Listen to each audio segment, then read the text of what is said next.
여러분은 한글에 대해 얼마나 알고 계시나요?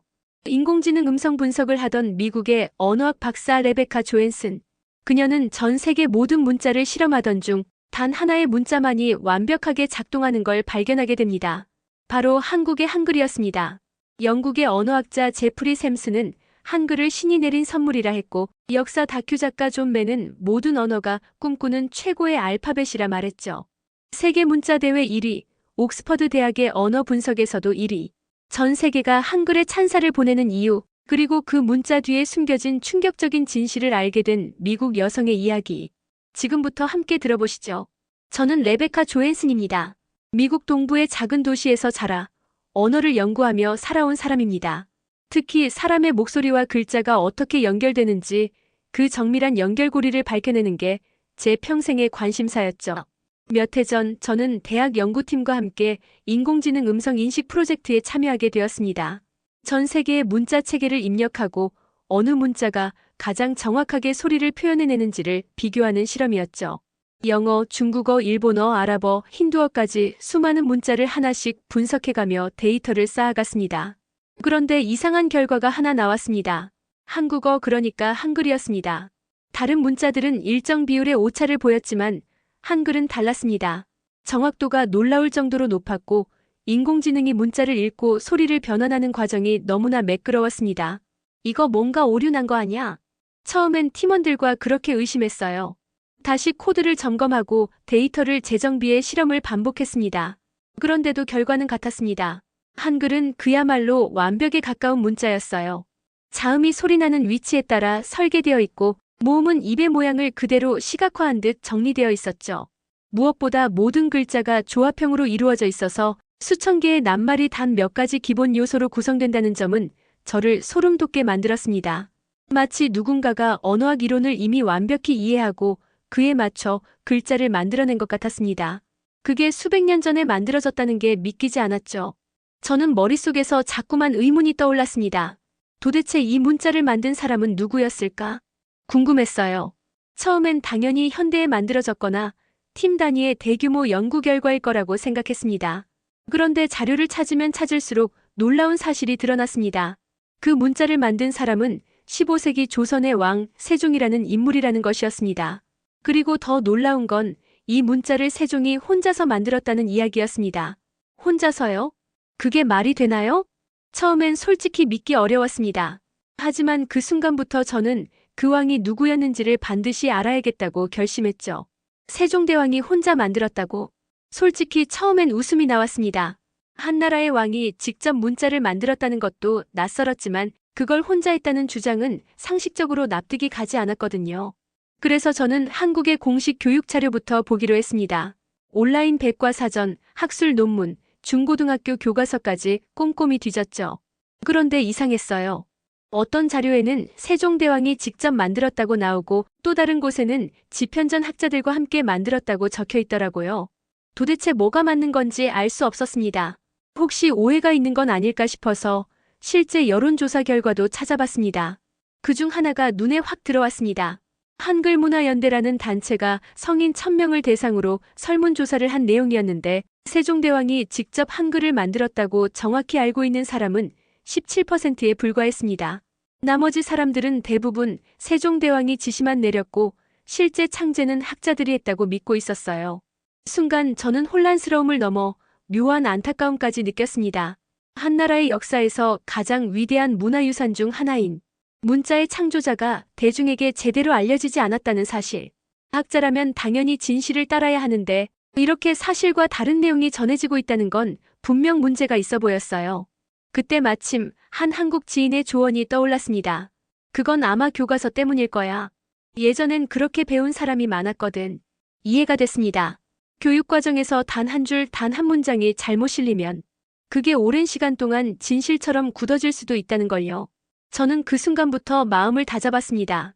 이건 단순한 문자 탐구가 아니라 역사의 왜곡과 복원의 문제일지도 모른다고요. 하지만 아직 확신이 서지 않았습니다. 정말로 세종이라는 인물이 혼자서 한글을 만들었을까? 만약 그렇다면 그는 단순한 왕이 아니라 천재 중의 천재 아닐까요? 의문은 점점 더 커졌습니다. 그래서 저는 더 깊이 파고들기로 했습니다. 한글이 만들어질 당시 세종의 주변에 어떤 인물들이 있었고 그들이 어떤 역할을 했는지를 따져보기로 말이죠. 한글 창제의 실제 과정을 좀 더 깊이 들여다보기로 했을 때 저는 당연히 집현전이라는 이름을 마주하게 됐습니다. 당대 최고의 학자들이 모였던 조선의 연구기관이었고 대부분의 사람들이 이 집현전 학자들이 세종대왕과 함께 한글을 만들었다고 알고 있더군요.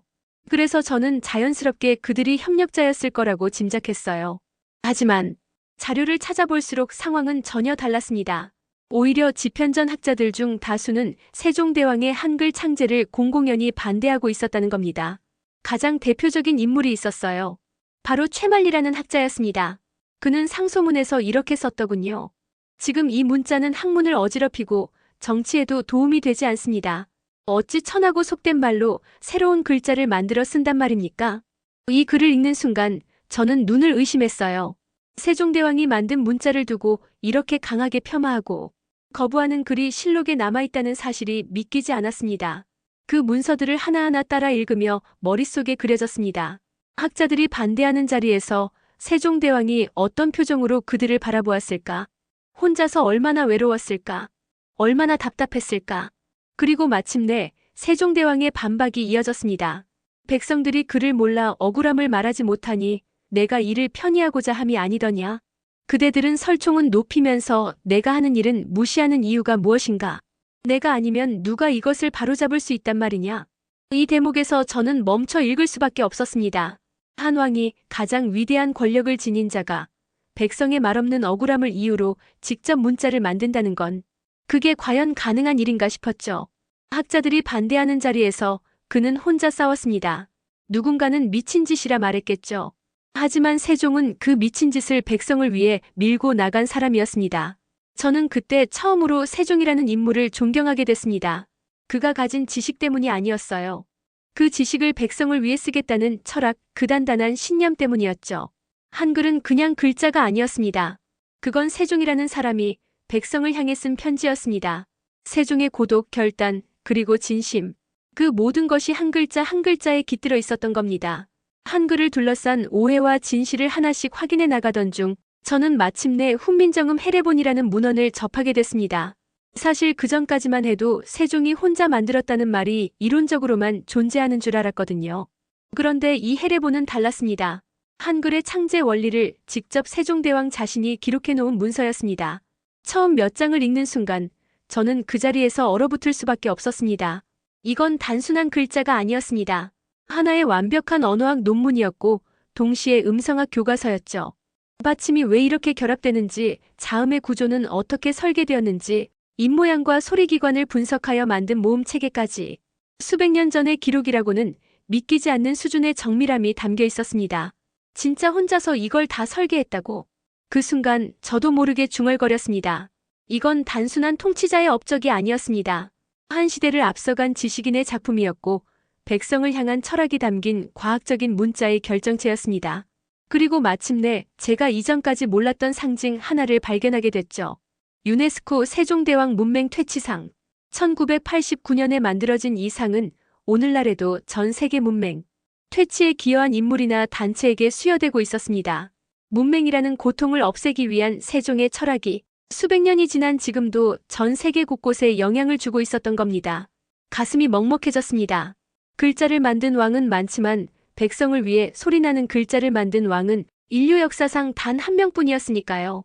한글이 왜 이토록 읽기 쉽고 쓰기 편한지, 왜 전 세계 언어학자들이 신이 내린 문자라 불렀는지 이제야 온몸으로 이해할 수 있었습니다. 이건 단순한 우연이 아니었어요. 정확히 의도된 설계였고 인간을 위한 문자였죠. 그때부터 저는 마음을 정했습니다. 이 놀라운 이야기를 단지 연구 보고서에 묻어둘 순 없다고요. 세종이 얼마나 대단한 인물이었는지, 그가 만든 문자가 어떤 정신으로 만들어졌는지 저 스스로 확인하고 꼭 세상에 전하고 싶었습니다. 저는 결국 한국행 비행기에 몸을 실었습니다. 단순한 여행이 아니었죠. 세종대왕이라는 인물을 직접 느껴보고 싶었습니다. 그가 어떤 시대에 살았고 어떤 환경 속에서 그런 결단을 내렸는지 눈으로 확인하고 싶었어요. 서울에 도착하자마자 저는 광화문광장에 있는 세종대왕 동상 앞으로 향했습니다. 크고 위험 있는 모습이었지만 묘하게 따뜻한 인상이 느껴졌어요. 마치 말없이 백성을 바라보고 있는 것 같았죠. 광장 아래 전시관에서 그의 생애와 업적을 찬찬히 들여다봤습니다. 그리고 그 순간 저는 머리를 한 대 얻어맞은 듯한 충격을 받았습니다. 한글 창제는 그의 수많은 업적 중 일부에 불과하다는 사실이었어요. 그는 농사짓는 백성을 위해 농사직설이라는 책을 만들었습니다. 당시 조선 땅의 기후와 토양에 딱 맞춘 농사법을 정리한 책이었죠. 그 결과 경작 면적이 조선 역사상 가장 넓어진 시기가 바로 세종시대였다고 하더군요.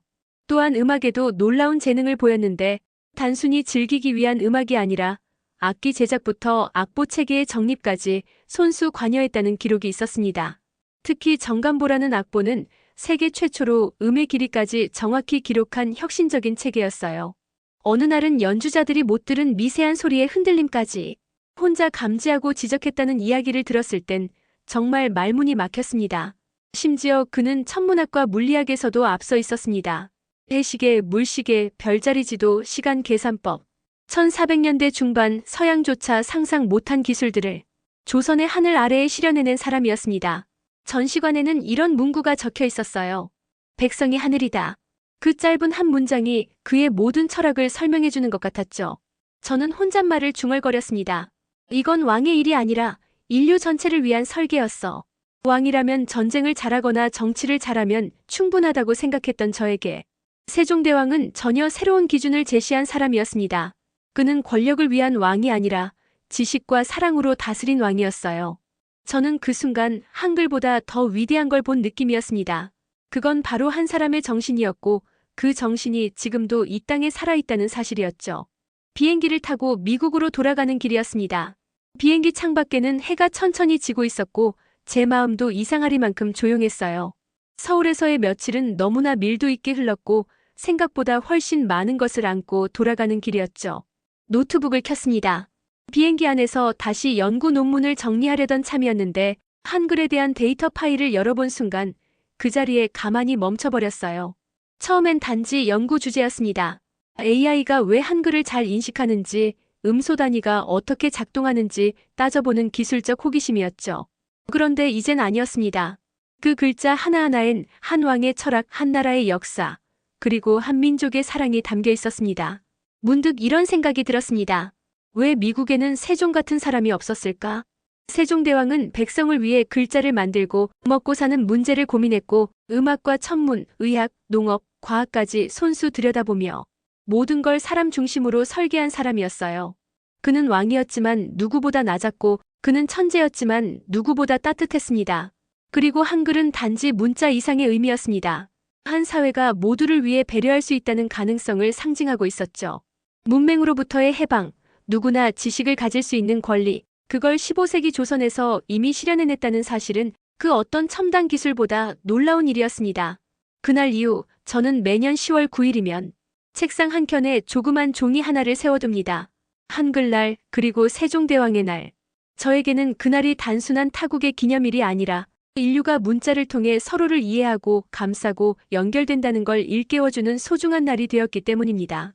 혹시 당신도 지금 어떤 언어로 이 이야기를 듣고 있든 간에 한글이라는 이 놀라운 문자 뒤에 숨어있는 따뜻한 철학을 한 번쯤은 느껴보셨으면 좋겠습니다.